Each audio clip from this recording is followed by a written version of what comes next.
नमस्कार, मैं हूं आपके साथ गौरव राजेंद्र। बुलेटिन की शुरुआत करते हैं। मुख्यमंत्री योगी आदित्यनाथ ने गोरखपुर में आयोजित जनता दर्शन में लोगों से मुलाकात की और इस दौरान सीएम योगी ने सबकी समस्याएं सुनी और अधिकारियों को निर्देशित किया कि जिन समस्याओं का निराकरण शीघ्रता और पारदर्शिता से किया जाए।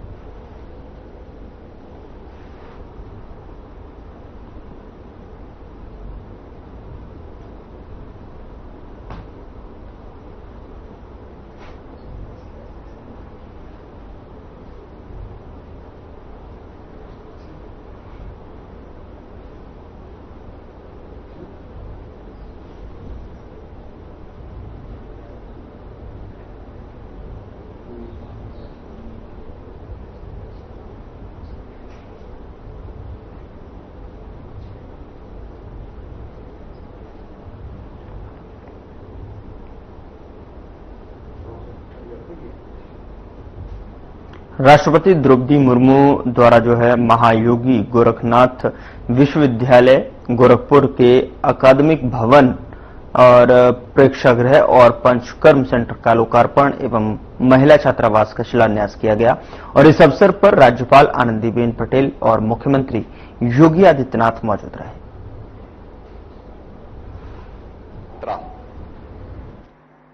शून्य से शिखर की यात्रा कैसे होती है, उसकी एक विशिष्ट पहचान है देश के लिए।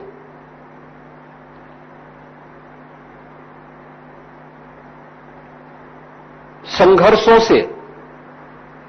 जिन्होंने अपना रास्ता तैयार किया हो, विपरीत परिस्थितियों और आपदाओं को सामना करते हुए भी अपने स्वयं के संकट को कभी प्रगति के मार्ग में बाधा न मानते हुए हमेशा राष्ट्र प्रथम के भाव के साथ पूरा जीवन समाज के लिए, लोक कल्याण के लिए, समाज के वंचित और दबे हुए कुचले के जीवन नागरिकों के जीवन में एक नया प्रकाश लाने के जिस इच्छा शक्ति के साथ उन्होंने कार्य प्रारंभ किया, इसलिए 2 दिन के उनके उत्तर प्रदेश प्रवास के दौरान भी हम सबको देखने को मिला है। कल प्रातःकाल भारी बरसात के बावजूद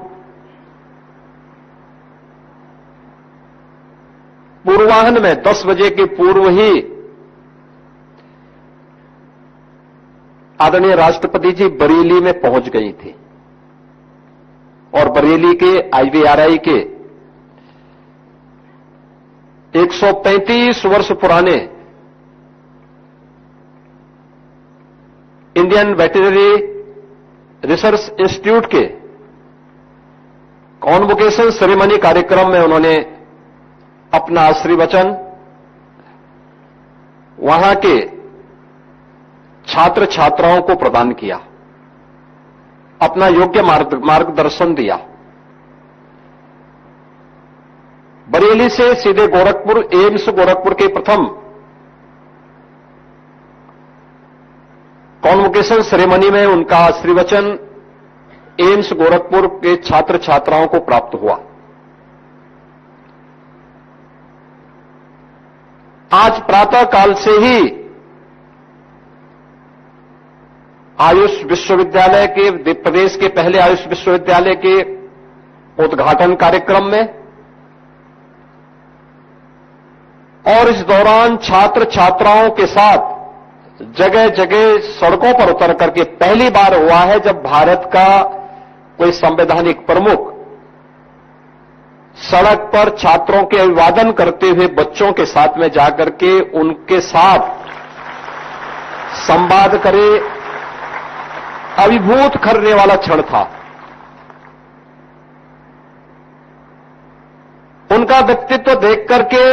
मुझे दिनकर जी की पंक्तियां याद आती है कि वसुधा का नेता कौन हुआ,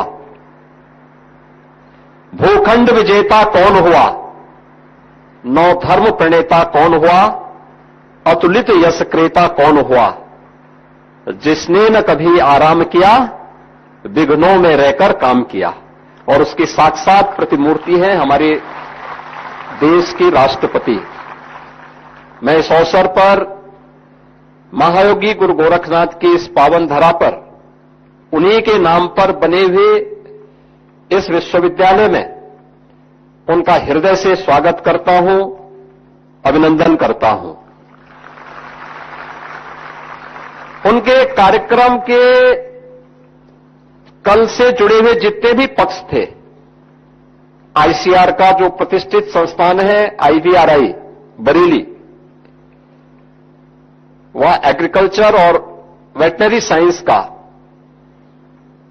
एक सेंटर ऑफ एक्सीलेंस के रूप में काम कर रहा है। देश के एक प्रतिष्ठित संस्थानों में से है और दुनिया के प्रतिष्ठित संस्थानों में उसकी गिनती होती है। एम्स मेडिकल एजुकेशन और टर्सरी केयर का देश के अंदर और दुनिया के अंदर बेहतरीन केंद्र के रूप में माने जाते हैं। आयुष पद्धति 2014 के बाद आदरणीय प्रधानमंत्री जी के विशेष प्रयास से मंत्रालय का गठन होना और ट्रेडिशनल मेडिसिन को आज जो सम्मान प्राप्त हुआ है, वह गोरखपुर में आयुष विश्वविद्यालय के साथ उत्तर प्रदेश को इस फील्ड में और तेजी के साथ आगे बढ़ने का अवसर प्राप्त होगा। और मैं मान के चलता हूं कि महायोगी गोरखनाथ विश्वविद्यालय इन सभी फील्ड में एक साथ इन सबको लेकर के कार्य करने वाला एक संस्थान है, जिसमें एलोपैथ भी है, आयुर्वेद भी है, नर्सिंग भी है, फार्मेसी भी है, पैरामेडिकल भी है, एग्रीकल्चर भी है और उन सभी क्षेत्रों में एक विशिष्ट न केवल अध्ययन और अध्यापन का केंद्र है, बल्कि शोध और विकास के कार्यक्रम को भी आगे बढ़ाने वाले नए संस्थान के रूप में आगे बढ़ा है। और इसलिए आदरणीय राष्ट्रपति जी के कार्यक्रम के अंतिम श्रृंखला में उन सभी कार्यक्रमों को समाहित करने वाला एक कार्यक्रम आज यहां पर उनका योग्य मार्गदर्शन और आशीर्वचन महायोगी गोरखनाथ विश्वविद्यालय के परिवार को प्राप्त हो रहा है। यह हम सब के लिए न केवल महाराणा प्रताप शिक्षा परिषद और गोरखपीठ से संचालित संस्थाओं के लिए, बल्कि पूर्वी उत्तर प्रदेश और उत्तर प्रदेश के लिए यह उनका मार्गदर्शन एक नई प्रेरणा होगी। महाराणा प्रताप शिक्षा परिषद, जिसके बारे में भी आपने देखा भी होगा, 1932 में योग पुरुष ब्रह्मलीन महंत दिग्विजय नाथ जी महाराज ने इस गोरखपुर में शैक्षिक दृष्टि से जो पिछड़ा हुआ क्षेत्र था, यहां पर इसकी का शुभारंभ किया था और 1932 से यात्रा प्रारंभ हुई। महाराणा प्रताप शिक्षा परिषद को यह सौभाग्य है कि प्रदेश का आजादी के बाद का पहला विश्वविद्यालय बनाने में महाराणा प्रताप शिक्षा परिषद, गोरखपीठ, इन सब ने मिलकर के उस कार्यक्रम को आगे बढ़ाया और आज गोरखपुर विश्वविद्यालय प्रदेश का एक प्रतिष्ठित विश्वविद्यालय है। आज भी महाराणा गोरखपीठ के द्वारा संचालित महाराणा प्रताप शिक्षा परिषद की 52 से अधिक संस्थाएं न केवल गोरखपुर बल्कि अगल बगल के जनपदों में शिक्षा के क्षेत्र में, स्वास्थ्य के क्षेत्र में और लोक कल्याण के इस अभियान को जो गोरखपीठ की परंपरा ने, उसके पूज्य आचार्यों ने जिन कार्यक्रमों को आगे बढ़ाया था, उन अपने संस्थापकों की भावनाओं के अनुरूप, आदरणीय प्रधानमंत्री जी की मंशा के अनुरूप, राष्ट्र प्रथम के भाव के साथ, उस अभियान के साथ समर्पित भाव के साथ कार्य कर रही है और आज का इस समारोह उसी कार्यक्रम का प्रतिनिधित्व कर रहा है। यह कार्यक्रम इस बात का प्रतिनिधित्व है जिसमें गैलेंट इंडिया के सहयोग से बना यह ऑडिटोरियम, विश्वविद्यालय के द्वारा बनाए गए पंचकर्म का जो एक विशिष्ट केंद्र यहां पर बना है, आयुर्वेदिक पंचकर्म शरीर शोधन की एक विशिष्ट क्रिया है। आप जानते होंगे देश काल और परिस्थिति के नाते जब व्यक्ति किसी भी प्रकार के वात पित्त या कफ जनित किसी विकार का शिकार होता है, उसमें अलग अलग पेथियां काम करती हैं, लेकिन जो सबसे विशिष्ट और प्रभावी पेथी उसमें से हम देखने को हमें मिलती है वह पंचकर्म की आयुर्वेद की वो पद्धति है, जिसका प्रभावी उपाय आज दुनिया स्वीकार कर रही है और 2014 के बाद इसका विशिष्ट लाभ देश ने आदरणीय प्रधानमंत्री जी के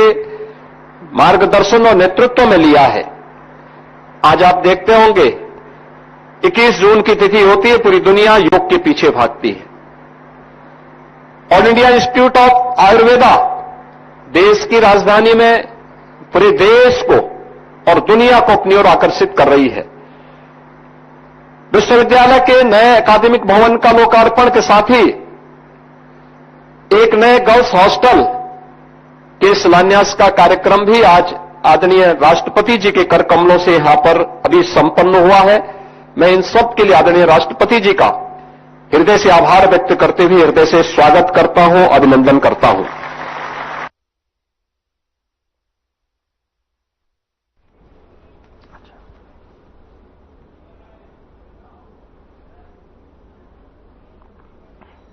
राष्ट्रपति द्रौपदी मुर्मू ने गोरखपुर के महायोगी गोरखनाथ आयुष विश्वविद्यालय का लोकार्पण किया। ये विश्वविद्यालय 268 करोड़ रुपए की लागत से 52 एकड़ में तैयार हुआ है। इस मौके पर उत्तर प्रदेश की राज्यपाल आनंदीबेन पटेल और यूपी के सीएम योगी आदित्यनाथ भी मौजूद रहे। आयुष विश्वविद्यालय के आज के इस लोकार्पण कार्यक्रम के अवसर पर मैं प्रदेशवासियों की ओर से, पूर्वी उत्तर प्रदेश वासियों की ओर से आदरणीय राष्ट्रपति जी का हृदय से स्वागत करता हूं, अभिनंदन करता हूं। ये हमारे लिए अत्यंत गौरव का विषय है कि आदरणीय राष्ट्रपति जी ने कल गोरखपुर एम्स के पहले दीक्षांत समारोह में सहभागिता देकर के वहां से निकलने वाले चिकित्सकों को अपना सानिध्य देकर के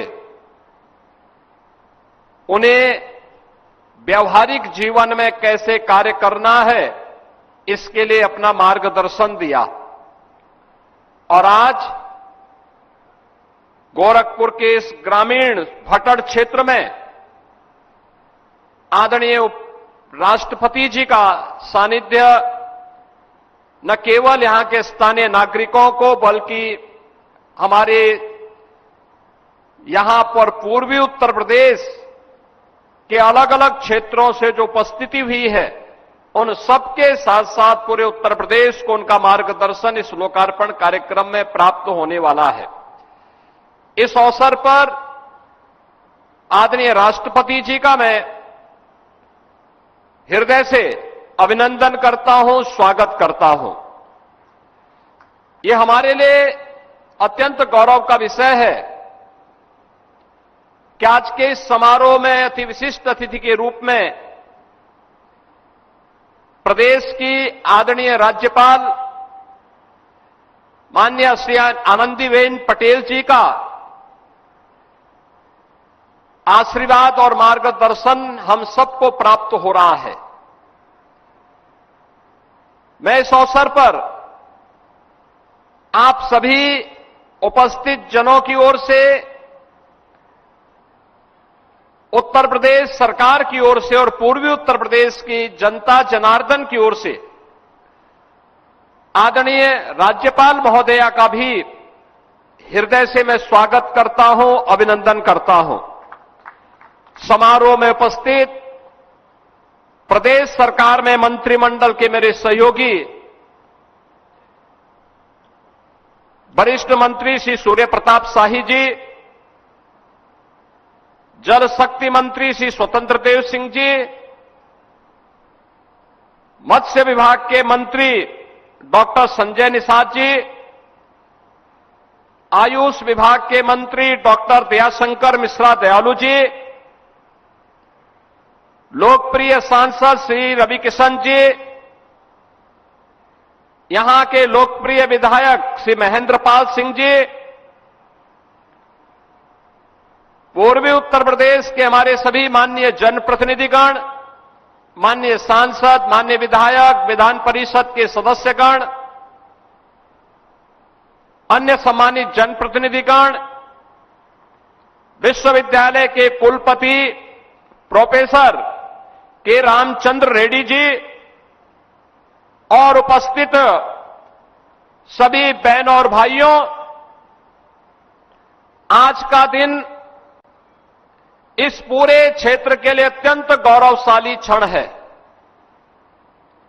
जब देश की राष्ट्रपति जी के कर कमलों से जो हमारी ट्रेडिशनल मेडिसिन की विधा है, जो पारंपरिक हमारी आयुष की पद्धति है, उसके एक विश्वविद्यालय का लोकार्पण उनके कर कमलों से हो रहा है। बहनों और भाइयों, हम सब जानते हैं 2014 के पहले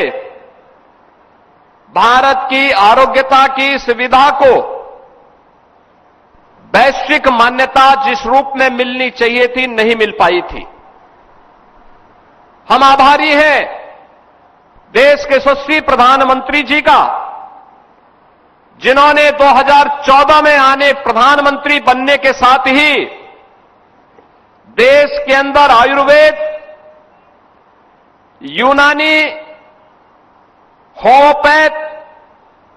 योग एंड नेचुरोपैथी, सिद्धा, इन सब को मिलाकर के भारत की ये अलग अलग और दुनिया के कुछ महत्वपूर्ण ट्रेडिशनल आरोग्यता की विधाओं को आयुष मंत्रालय के रूप में देश के अंदर एक मंच दिया और आज आयुष मंत्रालय देश के अंदर प्रधानमंत्री जी के मार्गदर्शन और नेतृत्व में देश के नागरिकों के मन में अपनी परंपरागत आरोग्यता की पद्धति का अनुसरण करते हुए संपूर्ण आरोग्यता के लक्ष्य को प्राप्त कर रही है। उत्तर प्रदेश का यह आयुष का पहला विश्वविद्यालय है। जैसा यहां पर आयुष मंत्री कह रहे थे कि आयुर्वेद, होम्योपैथ, यूनानी और अन्य ऐसी तमाम पद्धतियों से जुड़े हुए कॉलेजेस जो बिखरे हुए थे स्थानीय विश्वविद्यालयों से, जिनकी संबद्धता हुआ करती थी, अब इनकी संबद्धता हम लोगों ने इसी विश्वविद्यालय से कर ली है और आज लोकार्पण के साथ ही इस विश्वविद्यालय में इस नए सत्र में प्रवेश की प्रक्रिया को भी अब आगे बढ़ाने का कार्यक्रम प्रदेश सरकार आगे बढ़ाएगी और यहां पर आयुर्वेद से जुड़े हुए, होम्योपैथ से जुड़े हुए, योग एंड नेचुरोपैथी से जुड़े हुए, सिद्धा पद्धति से जुड़ी हुई आरोग्यता की उस विधा का लाभ न केवल यहां के लोग कर पाएंगे, बल्कि उसके रिसर्च एंड डेवलपमेंट के एक नए केंद्र के रूप में क्षेत्र अब विकसित होकर के यहां के किसानों को, यहां के नौजवानों के लिए ट्रेडिशनल मेडिसिन में एक नई रोजगार की संभावनाओं को विकसित करने में भी इस विश्वविद्यालय की एक बड़ी भूमिका होगी। बहनों और भाइयों, गोरखपुर महायोगी भगवान गोरखनाथ की पावन धरा है और जब हम भारत की आयुष की पद्धति की बात करते हैं तो आयुर्वेद में रसशास्त्र और धातु विज्ञान का आविष्कार नवनाथ 84 सिद्धों की परंपरा से जुड़ता है। ये नौनाथ 84 सिद्धों की वो परंपरा जिसको व्यवस्थित स्वरूप देकर के नेतृत्व प्रदान करने का काम भगवान गोरखनाथ ने भगवान शिव के इस योगी अवतार के रूप में भगवान गोरखनाथ ने दिया था। भगवान गोरखनाथ के नाम पर बने हुए इस आयुष विश्वविद्यालय के माध्यम से भारत की परंपरागत आरोग्यता की विधा का लाभ हमारा नौजवान ले सके। भारत प्रधानमंत्री जी के विजन के अनुरूप हेल्थ टूरिज्म के एक नए डेस्टिनेशन के रूप में दुनिया को अपनी ओर आकर्षित कर सके। इस दृष्टि से यह विश्वविद्यालय एक निर्णायक भूमिका का निर्वहन करेगा। प्रदेश के अंदर अभी हमारे 6 ऐसे कमिश्नरी हैं जहां पर आयुष पद्धति का कोई महाविद्यालय नहीं, और सरकार ने तय किया है कि हम उन मंडलों में भी एक एक आयुष पद्धति का कॉलेज स्थापित करेंगे, वहां पे कॉलेजेस स्थापित होंगे। आज की पीढ़ी को इन ट्रेडिशनल मेडिसिन की विधा के साथ जुड़ने का अवसर प्राप्त होगा, तो हर जनपद में एक आरोग्यता के लिए हेल्थ एंड वेलनेस सेंटर बनेगा जो 100 बेडेड का मिनिमम होगा। इसके माध्यम से आज जिन आरोग्यता के लक्ष्यों को प्राप्त करने के लिए पंचकर्म हो, 4 सूत्र हो, या फिर उन कार्यक्रमों को जो आयुष पद्धति के माध्यम से एक व्यक्ति को स्वस्थ जीवन जीने के लिए प्रेरणा दे सकता है, उसके एक एक केंद्र हर जनपद में, चाहे वह गवर्नमेंट के स्तर पर, चाहे वह पीपीपी मोड पर स्थापित करके उत्तर प्रदेश को न केवल यहां के नागरिकों के लिए आरोग्यता के संपूर्ण लक्ष्य को प्राप्त करने की दिशा में कार्य करने की दिशा में सरकार कार्य कर रही है, बल्कि इसके माध्यम से हेल्थ टूरिज्म के एक नए डेस्टिनेशन के रूप में स्थापित करने में भी हम लोग कार्य करेंगे। स्थानीय किसानों को मेडिसिनल प्लांट के माध्यम से रोजगार की अनंत संभावनाओं को आगे बढ़ाने के लिए भी आज के समारोह के कार्यक्रम का अत्यंत महत्वपूर्ण होगा। आज के इस अवसर पर हम सबको सानिध्य प्राप्त हो रहा है आदरणीय राष्ट्रपति जी का, आदरणीय राज्यपाल महोदय का, प्रदेश सरकार के हमारे मंत्रियों का, पूर्वी उत्तर प्रदेश के हमारे माननीय जनप्रतिनिधियों का, माननीय सांसद, माननीय विधायक, अन्य माननीय जनप्रतिनिधियों का। स्वाभाविक रूप से हम इसके माध्यम से आयुष पद्धति का लाभ आम जन तक पहुंचाने में सफल होंगे। आज के समारोह के अवसर पर एक बार फिर से मैं आदरणीय राष्ट्रपति जी का, आदरणीय राज्यपाल महोदय का हृदय से स्वागत और अभिनंदन करते हुए आयुष विश्वविद्यालय के लोकार्पण के अवसर पर आप सभी को, प्रदेशवासियों को हृदय से बधाई देता हूं, अपनी शुभकामनाएं देता हूं। धन्यवाद। जय हिंद।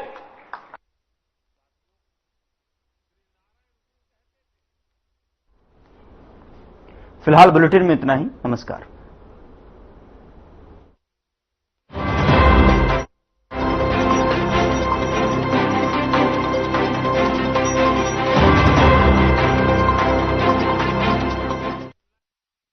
क्या रंग